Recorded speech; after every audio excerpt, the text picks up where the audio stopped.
Rame, nggak ada jaga jarak, ada bebas. Kenapa kita di Jakarta kok pada panik semua? Udah, jangan panik. Terus saja lawan pemerintahan zolim.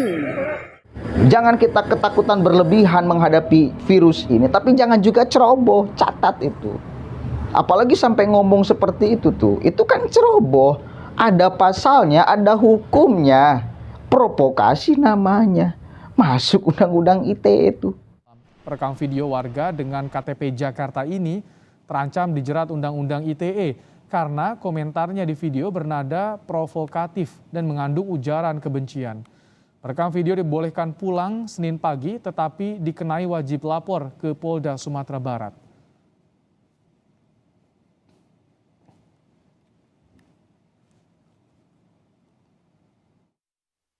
Pada pukul 2 pagi yang bersangkutan dipulangkan. Tetapi proses tetap jalan, walaupun sementara ini yang bersangkutan masih diperiksa sebagai saksi karena masih berproses. Pasal yang disangkakan kepada ibu itu adalah berkaitan tentang Undang-Undang ITE serta Junto 160 KUHP. Saya meminta maaf khususnya pemerintahan Indonesia dan masyarakat Indonesia. Saya tadi itu bikin video cuma canda-candaan. Mohon maaf ya pemilik tempat makan bebek sawah. Saya cuma bercandaan yang buat teman-teman. Tidak ada maksud apa-apa karena girang-girang jadi keceplosan. Mohon jangan diperpanjang permasalahan ini. Saya mohon maaf ya semua rekan-rekan masyarakat Indonesia. Landasannya apa? Kebencian. Landasannya apa? Kemarahan. Undang-undang dasar menjamin kebebasan berpikir, ya melindungi semua. Ya, itu hasil daripada 7 abad lamanya kita berpancasila tanpa nama, yaitu yang dinamakan Bhinneka Tunggal Ika. Berbeda-beda tapi satu tujuan. Tulil Firdaus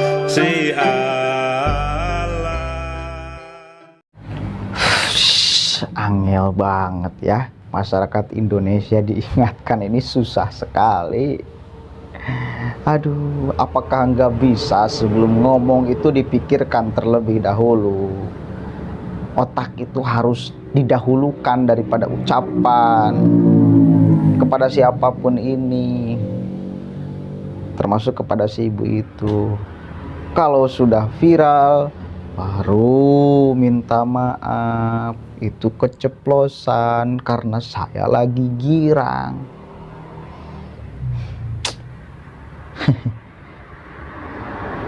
Mungkin tadinya Padang zona hijau sehingga bisa dengan seperti itulah ya, rumah makan dibuka dan sebagainya. Kalau misal kebetulan di daerah Anda adalah zona hijau, jangan kemudian kita umbar dong. PPKM ini memang hanya berlaku di beberapa tempat, di beberapa wilayah Jawa dan Bali. Tapi hari ini juga dikembangkan tuh oleh pemerintah. Ya salah satunya mungkin efek daripada si ibu itu. Jangan sok lah.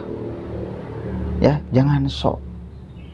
Nantinya kalau misal corona ini tidak hilang-hilang, ini Anda juga yang marah nantinya. Yang disalahkan pemerintah lagi. Kenapa virus ini selalu ada? Ya tanya Anda sebagai masyarakatnya, patuh nggak terhadap apa yang dianjurkan oleh pemerintah? Patuh nggak? Kalau kemudian terus ngotot dan ngeyel seperti itu, ya mau bagaimana berhentinya virus? Aduh, gimana sih? Coba. Kan minta maaf. Mau dihukum, mau dipenjara. Bagaimana kalau sudah dipenjara? Itu provokasi namanya. Pemerintahan zolim dan sebagainya. Silakanlah banyak sekali orang-orang yang selalu mengatakan pemerintahan zalim dan sebagainya. Monggo saja. Tapi ini kan untuk kebaikan. Perintah untuk kebaikan saya kira ya memang harus dijalankan.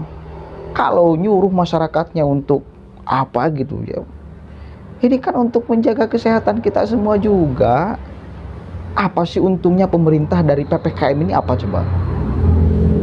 Coba mari kita pikirkan sama-sama, apa sih untungnya?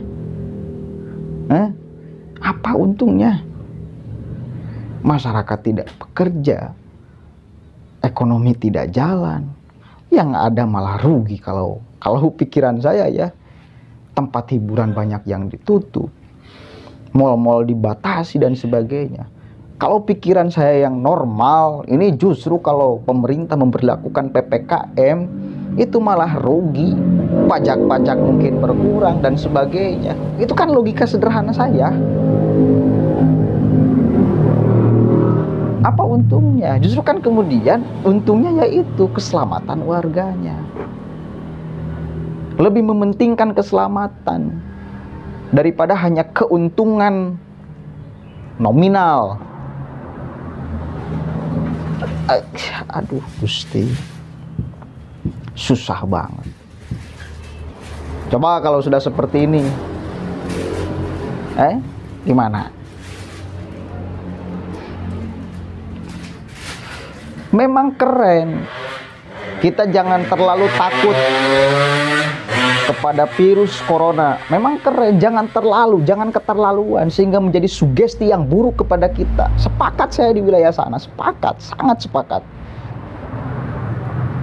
Karena kalaupun kita takut berlebihan, masuk ke dalam sugesti, justru akan lebih berdampak buruk kepada kita tuh. Sugesti kita harus diperbaiki, tapi jangan juga ceroboh. Jangan kita ketakutan berlebihan menghadapi virus ini, tapi jangan juga ceroboh. Catat itu. Apalagi sampai ngomong seperti itu tuh, itu kan ceroboh. Ada pasalnya, ada hukumnya. Provokasi namanya. Masuk undang-undang ITE itu. Gimana coba kalau seperti itu? Kalau punya anak mungkin, punya keluarga, punya saudara, punya suami, ibu-ibu ya harus dikontrol mulutnya. Dan siapapun itu ya harus dikontrol mulutnya. Jangan sampai kebablasan seperti itu, saking girangnya. Dan kalaupun Anda berada di zona hijau katakanlah ya, cobalah jangan sampai pamer-pamer seperti itu. Kenapa? Kasihan yang di zona merah, dia menderita apa gitu loh. Kasihan dipamer-pamerkan gitu, kasihan.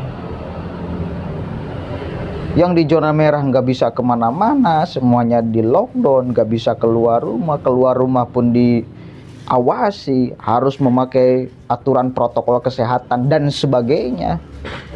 Apakah Anda termakan isu hoax dari orang-orang yang ya katakan selalu mengatakan dirinya oposisi, tetapi kebanyakan isu yang dilemparkannya itu sangat tidak cerdas, ya, sangat tidak berbobot. Saya kira penting untuk jadi oposisi, tapi isunya yang berbobot, yang membuat cerdas masyarakat Indonesia untuk berpikir. Ini mah apa itu isunya? Kadang-kadang dilontarkan PKI dan sebagainya. Apa sih? Mana ada PKI? Mana PKI? Mikir atuh, mana PKI di dalam tubuh pemerintahan menjadi one team press ada Habib Lutfi. Masa iya PKI akan dihidupkan oleh para ulama-ulama yang jelas tadinya punya perjuangan membantai orang-orang PKI. Mikir tuh, itu mah hanya propaganda saja, hanya isu yang dilemparkan untuk menyasar orang-orang yang bodoh. Mohon maaf, menyasarnya kepada orang-orang yang bodoh. Isu dilemparkan.